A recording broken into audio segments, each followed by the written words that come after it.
In this video, we will be changing the batteries inside of a wireless smoke detector. Simply turn the unit in a counterclockwise motion until the head removes itself from the base.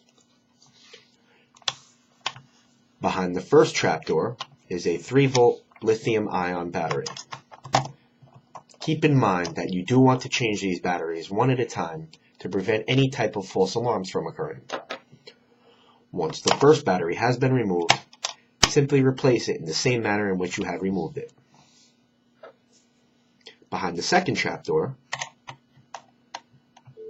in which you need to remove a screw, you will locate a 9-volt battery attached to a power lead. Simply remove the clip and replace it with a fresh 9-volt battery like so.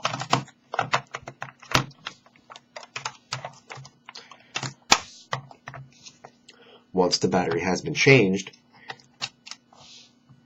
place the screw back into its place, tighten it up, turn the head back over, give it a clockwise turn until the smoke detector has locked into place.